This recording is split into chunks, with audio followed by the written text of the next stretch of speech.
Kaixo arratsaldeon hori, ongi etorri guztiak osoko bilkurara. Eta betiko moduan lehenengo puntua dio aurreko batzarreko akta onartu. Ez dakit bada zerbait esateko, aktaren gainean. Acércate un poco más ahí. Bai, barkatu. Aktaren gainean ez dakit zerbait esateko dira. Orduan onartu izaten omen dugu. Bigarren puntura pasatzen gara. Aurreko batzarrean erantzun izan ez zuten taldeen eskarien barri eman. Aurreko plenoan bi interbentzio, bi eskari egon ziren. Batetik Mikel Garaizabalek galdetu zuen trafikoaren ordenantzaren gainean. Artikulutan jartzen zuela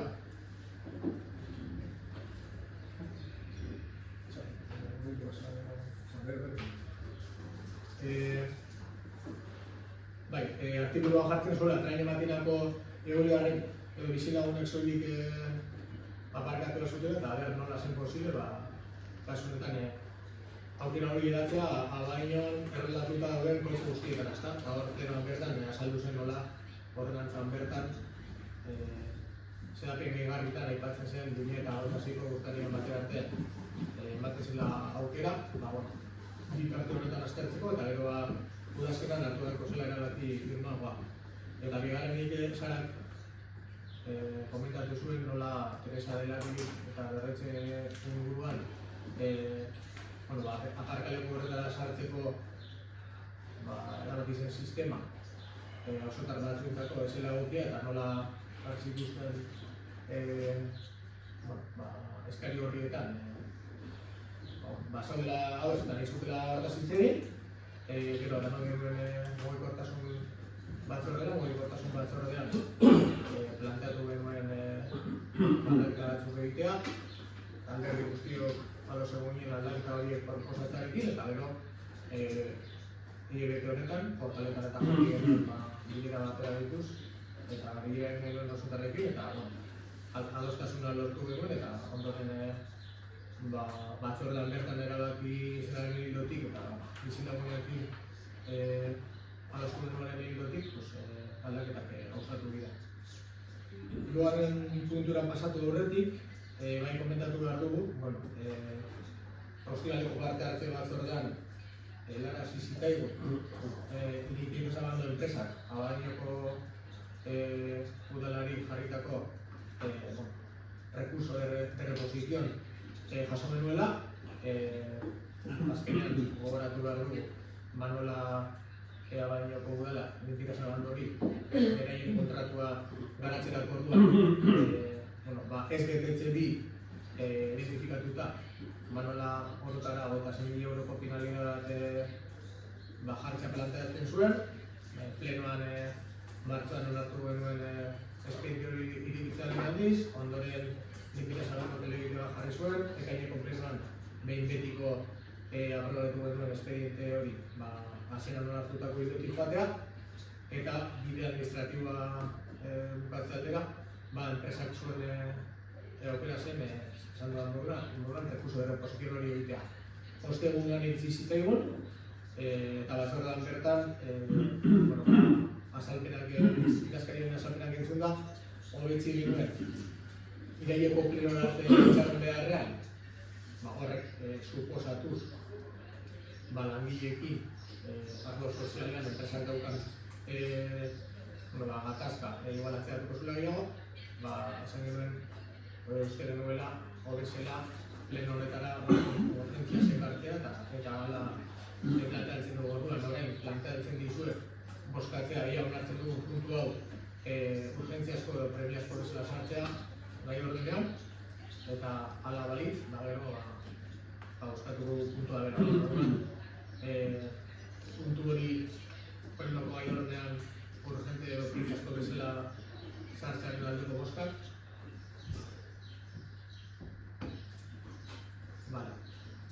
Ja egin sartuta, badaukazu plenoko dokumentazioan txosten desberdinak eta errepuestua, eskarien txostena eta azken finean, aurreko plenotan argudia daude batetik enpresaren aldetik eta bestetik udaletxearen aldetik, orduan planteamendu da berrestea hartutako erabaki horretan. Gituan hori gainera, enpresak berak, planteatzen zen, 96.000 euro horiek penalidade bezala, ja dagoeneko orain dizkiola udaletxeari, eta planteatzen duena da ikaskaritzaren txostena ontzat hartzea, errekurtso hori hartzea, eta prozedura aldetik udaletxearekiko bertan murgatzea prozedura guztia. Ez da izateko, Nacho.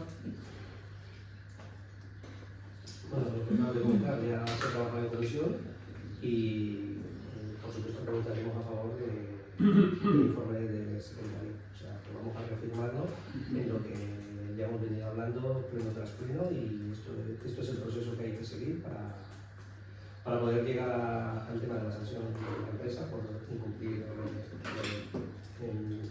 el contrato ahora mismo de lo que estaba estipulado en la imposición.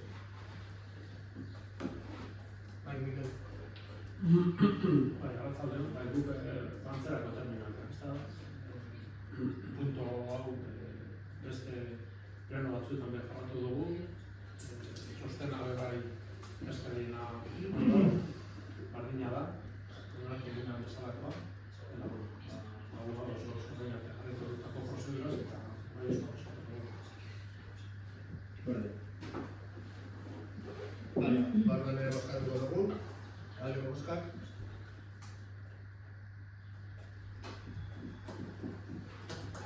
Hurrengo puntura pasatzen gara, Mendiolako bideko obra herri onurakotzat jotzea edo interes general moduan jotzea. Berari gara hitz egiten Mendiolako Alfredo Garriñetik Mendiolarako gurutegi horretatik atxatxiki enpresa arteko errepidea dena dakigu moduan. Eta horretik ere orain dela hainbat urte, antzeko egoera da gertatu zen, izan ere errepidea errekatik oso gertu dagoenez, azkenean errekaren gehiagadura dela eta ibilgailuen eta aldezik kamioen pasoa dela eta azkenean errepidea errekarantza jauzi da eta gaur egun ez dago errepidea bi karrilekin era normal batean, ezta? Horrek eskatzen duena da, horrek soluzio bat ematea, gaineko udala horretan aritu da azkeneko urte luzean, proiektu bat ez behitu dio enpresa batik, irabazi duen enpresari, eta proiektu bat redactatu du, bestetik erreka ondoan dagoenez, ura agentziarekin eta aldundiarekin ere baitu lan egin da, baimenak eskatu dira obra hori aurrera emateko eta erakunde horien baimenak jaso ditugu. Baita ere, aurreko pleno batean, onartu genuen proiektu aldaketa bat, proiektu hori aurrera eraman ahal izateko beharrezkoa gastuak ordaintzeko eta baita ere beharrezkoa da, lurrak erabili behar diren lur berriak erabilgarri izatea. Horretan ere bai aritu gara, badirudi akordioa egongo dela jabeekin eta erraztuko dela kudeaketa ere bai, eta uste dugu garrantzitsua dela proiektu hori daukan garrantziagatik eta egoera arriskutuak egite helburua daukalako, interes generaleko proiektu bezala izendatzea, Amerika horreko kudeaketa guztiak eta bat errezagoa batean egiten. Eta morforia planteatzen duguna. Votaremos a favor de ya lo que has comentado, que se ha trabajado en varias comisiones y estamos de acuerdo. Lurjausia dago, arriskutsu dago, nahiko trafiko dago oraindik be. Obrak dizela eta obrak eta bat eta bestean. Uda dos gauzak, lehen berien egin dutela da. Sí, pero a ver si tenemos suerte y hablamos de microproyectos. Que sí, que decía que a ver si tenemos un poquito de suerte y la última vez que hablamos de esto, sobre todo por el peligro que entraña en esa zona. Así que vamos a favor. Vale, vamos a aldeko bozkak.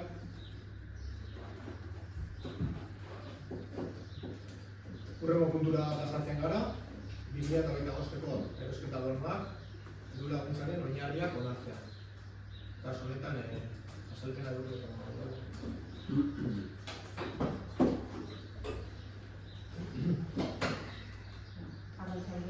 Bueno, pues traemos a pleno la aprobación de las bases de la campaña Bonos Contra 2025 para su aprobación. Como sabéis, esta iniciativa se viene impulsando desde años atrás con un doble objetivo siempre, fomentar el comercio local y también apoyar a la ciudadanía, especialmente a quienes más lo necesitan.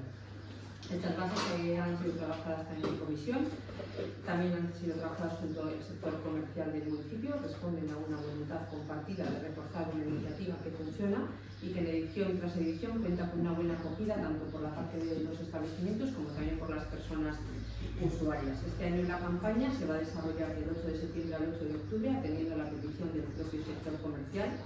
La partida presupuestaria destinada es de 50.000 euros, como años anteriores, lo que supone una emisión de 10.000 bonos de 5 euros. Cada bono se podrá utilizar en compras superiores a 7 euros. Es el formato acordado con el sector comercial en la campaña también del 2024 y que, bueno, pues que en esta continuamos de la misma manera. Los comercios interesados en esta campaña se pueden adherir a partir de mañana a través de la página web del Ayuntamiento. Los bonos serán nominativos, también pueden ser acumulables y tienen un límite de 1.500 bonos canjeables por establecimiento para fomentar así la distribución más equitativa del impacto económico. Como digo, se mantiene el formato acordado en la campaña del 2024 y también trabajada durante el 2025. Las bases siguen contemplando también 4 categorías sociales con sus correspondientes límites. Están las personas desempleadas que recibirán 12 bonos, los pensionistas con ingresos inferiores a 16.000 euros que también recibirán 12 bonos, personas mayores de 65 que recibirán 4 bonos y personas entre de 18 y 65 años que recibirán 2 bonos. Los desempleados tendrán 3.000 bonos para esta categoría, pensionistas con ingresos bajos 2.600 bonos, mayores de 65 años 3.000 bonos y entre 18 y 65 años 1.200 bonos.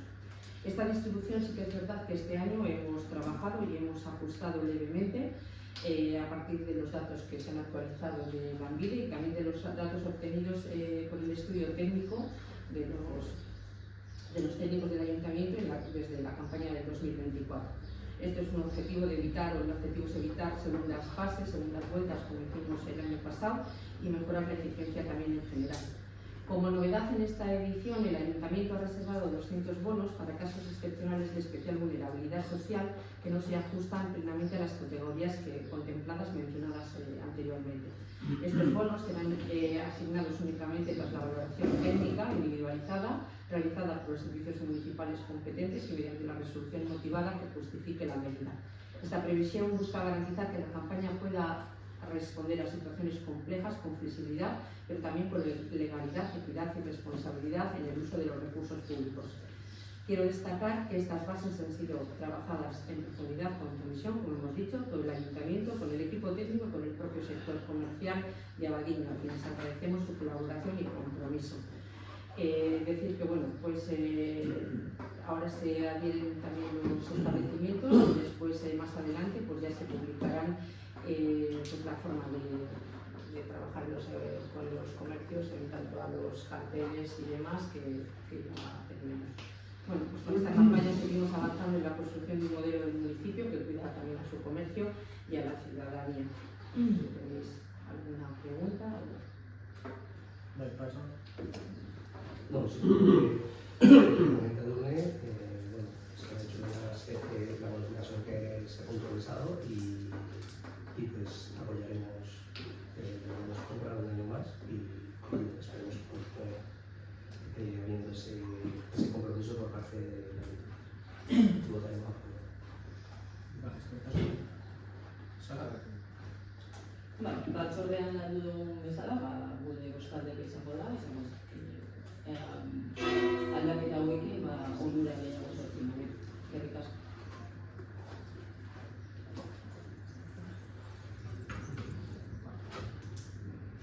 Vale, eta bozkatuko dugu, bale? Venga, aldeko bozka.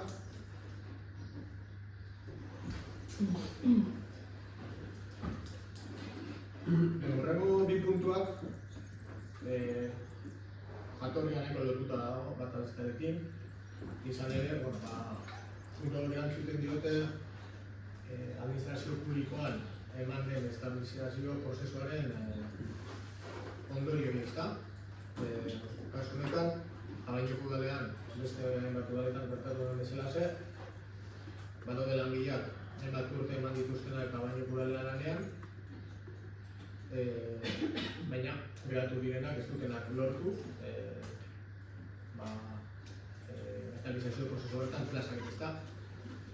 Orduan, ari dira epai desberdinak irtetzen, esaten dutenak, pertsona batek hainbat urtez administrazio publikoan lanean egon ondoren, eskubidea daukala bertan lan egiten jarraitzeko, eta horrek eskatu izan du negoziaketa prozesua eta Abaiñoko udalaren eta langile horien artean eta langile horien ordezkarien artean. Hau dela bebai landu izan da gobernazio batzordeetan, azalpenak eman dira eta adostasuna egon da udaletxeko alderdi guztien artean kasu honetan, eta horrek ekarri duena da puntu honetan kostatuko duguna batetik, plantillan RPT-an 3 plaza berri sortzea, 2 izango dira teknietako garbitzaileak eta besteak brigadan, jarri berrian. Eta hori dakartzen duguna gaur gobernazio honetara, osoko bilkura honetara, onarpenaren helburuarekin. Nosotros desde un principio cuando comenzó todo este proceso hemos estado de acuerdo en la creación y mantener y preservar los puestos de trabajo de esas personas que llevan años aquí trabajando dentro del ayuntamiento. Por lo tanto, el Partido Socialista votará a favor. Luisa. Gure aldetik, landu dugun bezala, eta beste era batera ezin delako izan, legeak horrela adierazten delako, eta epailerik ere, gure bozkatu.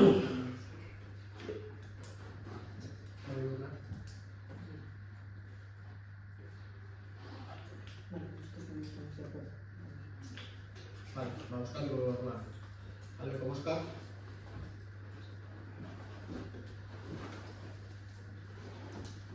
Horrego puntua, esan da lotuta dago aurreko puntuarekin, estabilizazio prozesuaren ondorioekin, eta kasu honetan planteatzen dena da hizkuntza eskakizun hona atzeatzea, 3 urtez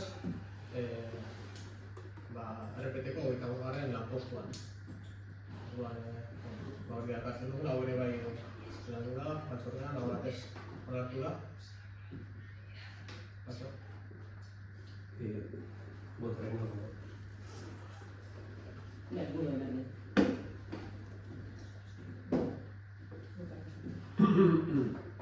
Bozkatuko orduan, aldeko bozkak.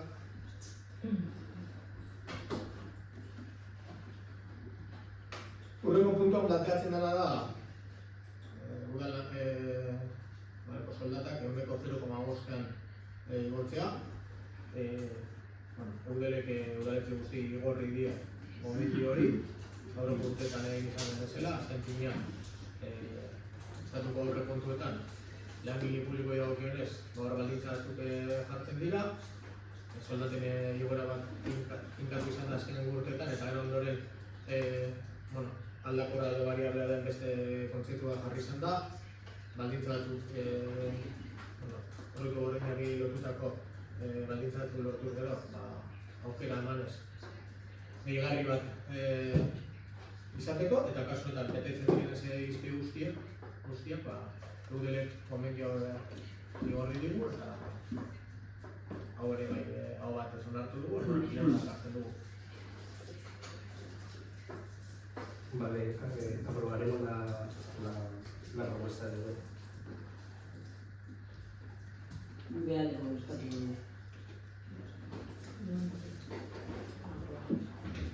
Vale, bozkatuko aldeko bozka. Pasatzen gara horrengo puntura, alkatetza dekretua. Eskerrik asko. Bueno, euretik bai,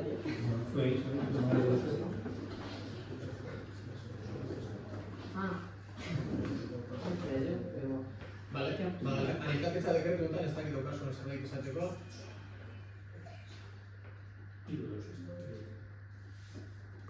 Dokumentazioan da ziru dekretu. Azalduko dizuet, uste dut guztiok dakizuela nola gaude... Mikroa. Uste dut guztiok dakizuela nola gaude, nire bulegoan bereziki, eta gaia da, ezagutzen duzue zelangile... No se escucha bien ahí. Ezagutzen duzuela zelangilek egiten duen normalean lan hau, eta ja da esatia da egin datorren plenoan egongo dira, betiko moduan egongo dira guztiak, beinat gutxi zizkidan hauek prest, eta ez zizkidan gutxi gehiago. Baina, noski egongo dira dauden, betiko moduan, datorren plenoan egongo dira gehiago. Hori da, vamos, ez da, beste erabiltzen.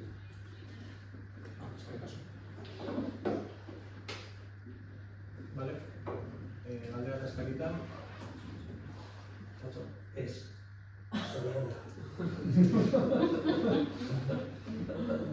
Gu bai, gu erakotuen eta betik barreko kontratuen jarraipenari dagokionez, komunikazio kontratuan konturatu gara, sare sozialetan azkenengo egunerapena Twitterren ipiliak 11koa gara.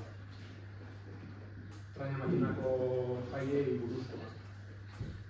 Eta gero, Facebooken, horren ikutaleko sare sozialerako Facebooken maiatzak 11koa da azkenengo egunerapena eta urkerako jaiei buruz egiteko. Eskatzen duguna da, sare sozialetan bai, kontratua jarraitzea. Ematen dago, zara eguneratzen, eta horrek eguna duteko dira, kontratu kaban esaten dago. Horren hori eskatzen. Hori alde batetik, gero beste alde batetik, jarraipenari dagokionez, atena dozue hemen, agenda planari dagokionez, orain da egun gitxi, 2 aste, 15 bat egun, agenda planaren jarraipena. Orain dara urtebete inguru, atera zenuen, udal gobernutik, 2023-2027ko agenda plana. Eta, eguneko arreta zentrali dagokionez, orain dara urtebete, esaten zenuen, martxan dipiniko lozala, zerbitzu hau, 2024ko udazkenean. 2024ko udazkena pasan da, baina zerbitzurik ondino estaldu. Eta, orain atera dozuen jarraipen honetan, jarraipena, ez dakit zelan esan, ze horri buruz ez dozu esaten ezer. Orain esaten dozuena da, centro de atención diurna y centro de día. Arautegia eta presi publikoen ordenantza uztailean onartuko da mankomunitatean. Hau atera zenuen dara 15 egun hiru aste, eta uztailean ez da onartu prezio publiko eta arautegia ez da onartu. Eta orduan, ez dozu zartetan, ez da sinesgarritasun egon aldan, orain dela urtebete esaten duzuenean, 2024ko udazkenean zerbitzua martxan ipini bat duzuela, eta jarraipena agenda horreri eta punto horreri egiten diozuenean, ez dozu ezer esaten 2024ko udazkeneko horreri buruz, inditzetan ez dut irakurri, eta zertzen duzue, arautegi eta prezio publikoen ordenantza uztailean onartuko duzuela eguneko arreta zentroan. Eta hori ez da bete. Hori mankomunitatekoa da, mankomunitatekoa da zeu zuzien. Orduan, ez da nire zer jarraipen, edo zer sinesgarritasun eman ondo zegoen, bai, agenda planari, eta bai, untxu, atera zuen jarraipen hori. Orduan eskatzen duguna da, zuzentzea, edo gauzak egian, edo biesen moduen, inorrez ez da inatzea. Esaten da nire gauza bat, agenda planak ikusten dekola bide garrantzia, jarraipen egiterakoan egin beharko da dagozen moduan, eta punto hori ez da nire betetzen. Aitendu diko da, hemen ez dugu bete, nik ez dut irakurrik, aitendu diko da, ez hori, kei betiendo zuen punto hori, eta hau esaten duzu, eta justu hau ez duzu betetzen. Ez dakit, zarpen eman duzu duen dugu. Bai, Mikel, bueno, nik eguneko areta zentroaren gainean,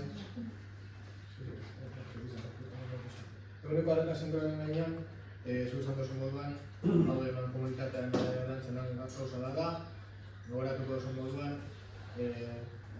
gabonetan etorzen bertako lehendakaria ona salpenak ematera, planteatuz lehengo 6 hilabetekoan aurreikusten zuela martxan egun alzala jarritatzen gogoratasun hau.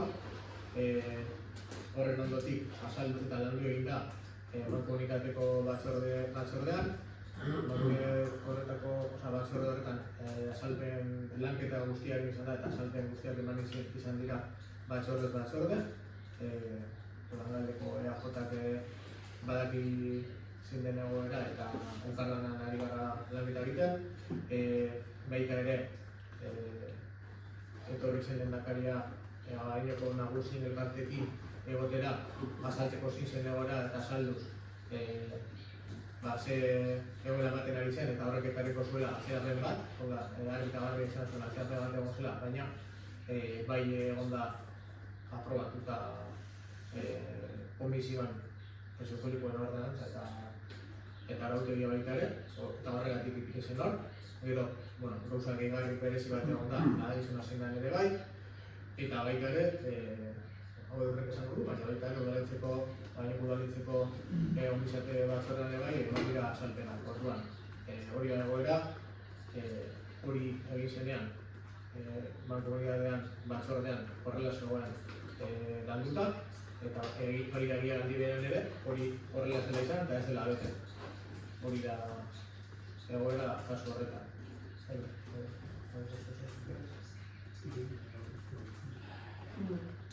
Yo agradezco lo que has comentado, pero estás en los dos ámbitos, tanto en la mancomunidad como aquí. Yo he comentado en la Comisión de Bienestar Social, que además la presidenta se ha reunido también con los mayores de Abadiño, porque solicitó estar en una reunión, y tú sabes bien que se ha retrasado con la actualización de los precios públicos, que se ha trabajado en ese tema, que eran, no sé recordarme del año porque eran y había ya que estábamos en ese proceso desde la mancomunidad, junto a PNV y Abadiño con Independiente, pues lo que hicimos fue que esos precios públicos se actualizarían. Eso es verdad que ha llevado el retraso. Por otra parte, se han dado las explicaciones oportunas tanto en comisión como a las personas mayores. Pues es verdad que falta recursos a hacer el procedimiento, todo se está dilatando en el tiempo más de lo que quisiéramos, evidentemente todos y sobre todo también nosotros, ¿no?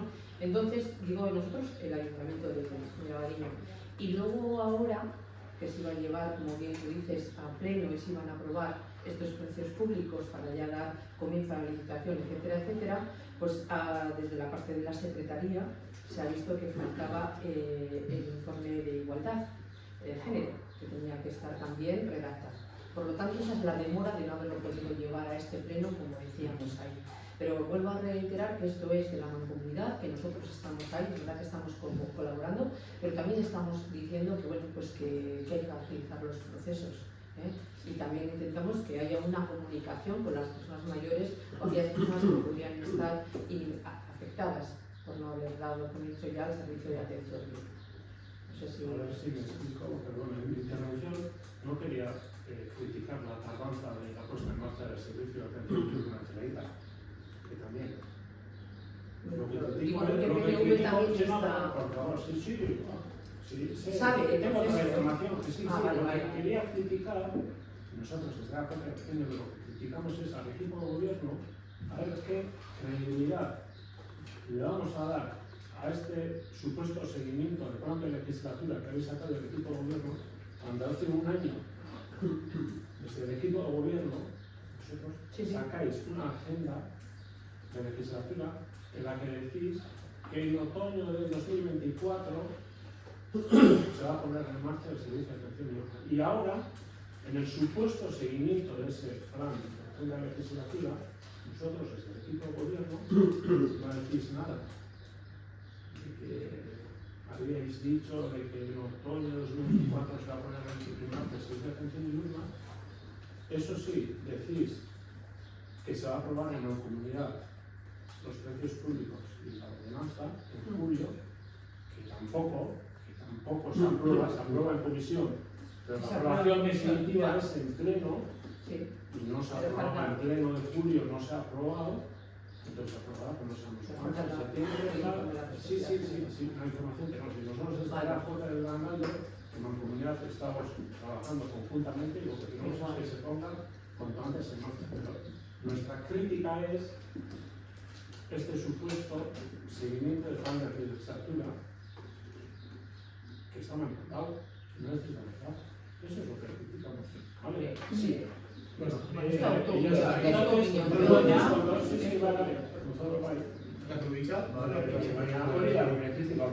egin beharko duzue, eta orain dela urtebete, esan bazen gauza bat, eta idatziz, eta guzoetan hartu bazan, abelduko guzun guztietan gauza bat esaten, orain bai jarretenean gauza berdina egin duzue, zuzendatu duzu, eta gaitzen, eta ez da zer jarraipen da.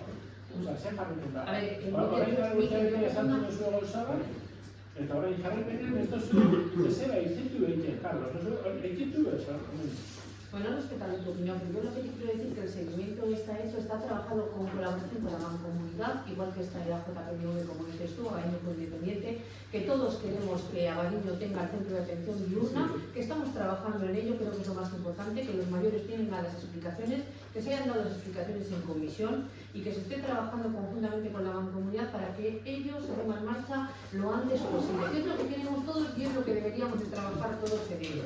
Las valoraciones y las autocríticas ya las hemos hecho, las hemos puesto encima de la mesa cuando dijimos que estamos trabajando, cuando explicamos los motivos de los retrasos y cuando estamos en colaboración para que todo fluya lo antes posible. Y que desde el inicio nos hemos puesto a trabajar junto con la mancomunidad, con los gobiernos que han estado, para darle celeridad a este tema. Que hay temas administrativos que han surgido, que se han puesto encima de la mesa en el trabajo de la mancomunidad y que todas y todos hemos aceptado y hemos votado a favor.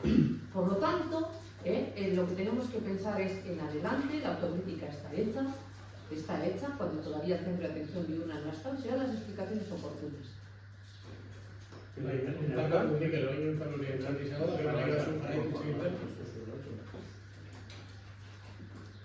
Saiatu con Teneu tamén izugarri ikusten az egin duzu interbentzioarekin, zer bereziki horrek erakusten dau legegintzaldi agenda. Legegintzaldi agendaren funtzioa zein da. Eta funtzioa da bereziki agendan sartzen ditugu gai guztien jarraipena eginak izatea eta hoxetan egiten. Teneu tamén importanti da autoriketan hori hori. Legegintzaldi agenda hori udala ez da. Eta horretarako Mikel, datuak eman duzuz. 3 bilera egin ziren udal aldatik gomendinak. Beste kontua da, bakoitza ze boska eman duen. Baina zuek horren kontrako boska eman duenak ez dago esan gure udalaenak izan. Zerzenengo, horren aldatik pasozuan da plenoak onartu zaren. Naiz eta bakoitza liberean bere boska emateko. Baina udalaren agenda da. Ez da gobernu taldea ze udalan organo batera, organo gorena ekarri izan da, erabaki izan. Horren, erabaki hori loteslea da. Naiz da, hori da oso konez. Horren hori, gauden, iruzko dut, erakuntze garrantzitsua da. Para erakutze hori, 16 horri dituz. 16 horri horretan jasotzen duzen, ekimen guztien errepasoa duna, atara duzu, bat bakarrik, eta bera gainera Abadiñoko udala zuzenean ez duenak kudeatzen. beste baten kudeaketa. Gure da, ardura badaukagu. Baina zuzena guk ez duguna kudeatzen esan duela gure esku ez dagoela handeko honen. Eta ingo dugu lan, guk horrezak duguna ipintzeko. Baina kontrarazio goza bat, eta gara dozuz, hor dozen ekimen guztizetatik eta jarrepen guztizetatik, bat bakarrik, horrek erasotzen da benetan, legegintzale agendak berak ze funtzio betetzen dauen, eta gero, udal honek ze zinezak. Ze repasaizuz zenbat gai jarri den martxan, zenbat gai gauzatzen gabi zen, eta zenbat erabaki hartu diren. Ze, esango gozu, legegintzale agenda hori udal gobernuaren da. Hor, legegintzale agendaren barruan, martxan jarri diren, erabakien, hauneko zapien bi bat, udal honek hau batez onartu ditu bat. Proiektu eta inbertsioak ditu. Hau batez onartu ditu. Orduan, argitu bat duzun ez hau ezari, nuzoz, kanpo nire barra. Zau argitu bat zari da, behin gire hori gaino barra egitatzeko horrekin duzu. Besterik ez. Horrek erakusten dugu bai, benetan, zein nahi dure, efizientzia eta efikazia noia. Hori barri bali bau, gehiago bali bau, hori da funtzioa, zaki zintu dira zerrenda. Gota. Ez, aurrera da egintzen dize, gauza gehiago hartuko. Bada, doi seguro. Baina... Amasi hori hartzen dugu, badego zu gehiago egitara dago. Oinez, eskatzen dugune da, zuzendu beharko duzue jarraipena, ondo ez baduzu egin, gauza bat esaten baduzu, eta jarraipen egiterakoan, ez duzue egiz esaten, dut eskatzen dugune da, informazio zehatza emotie herritarrei. Eta orain, dokumento edo txosten honekin, ezabizi esaten, udal gobernutik, informazio zehatza herritarrei. Ezabizi esaten. Ezabizi esaten. Bete ez duzuen punto horretan, ez duzuen ipamenik egiten. Gai horren puntu egiten, esan duzena da. Gure bada zuzendu, ez bada zuen zuzendu gure, jarraitu eta. Legegintzaldi agendaren liburuzka, barandu zen, orain urtebetan pasen. Hori barandu zanetik eta horregin izan proiektziotik gai hori gantzoro, nik buruz nami, baina pleno honetan gutxienez, gerriten duten hitz egin da. Gai horren inguruan, azalpenak eman dira, da batzorritan bera, pentsozulako jarraitzen egun da. Eta hori egin da, ze momentutan dagoen azalpen. Guzterik ez. Azalpenak gure duzuz, batzorri eman dira, eta gero goza bat, pleno hori ere, herritarre jarraitzen egiteko. Eta horrek erakusten dago, zema plenotan nahi mundu horren berri, eta zein gaize, eta hor, bereziki. Trump haiten da binen informazioarekin informazioarekin zuzera. Hori da. Hoxe da. Mikel, egizan dago zurre da plenoetan bi irualdiz gari lan dugun enprez. Zema bine lan duan batzorretan, sekula ez? Ez gari izan duten informazioarekin, zurrek ez da? Eta hemen, idatziz herritar guztizik banatu behar dekenien, eta oker ekintzen manien, Horreztu guztiak hori? Hori da urte bete, esan zen nuen, 2008 udazkenien, martxan dituneko zala hori. Eta hemen ez dozu egin horrein. Esan egin barko da, ez da? Esan egin barko dozu, ez da? Emakumea dean, EH Bildu gobernatzen, hori gobernatzen, independentik batera, Bildu gobernatzen, eta zozetan akatza sartu eskero, herritarren emandako informazioan, zuzendu beharko duzue. Hori da guk eskatzen duguna, besterik ez. Hemen ez dut, aitortzen dugu, gai horretan gure espektatibak dugu zula bete, zentzu horretan badukagula defizit bat, urren urtean horretan burubelak ezartuko garela, nik zen ditut, posizio goteko mugun dela, hor egiten da jarraipen guztia, legegintzaldi agenda guztiarena, hori izatea, gu heldu izatenaren gaitu nukar.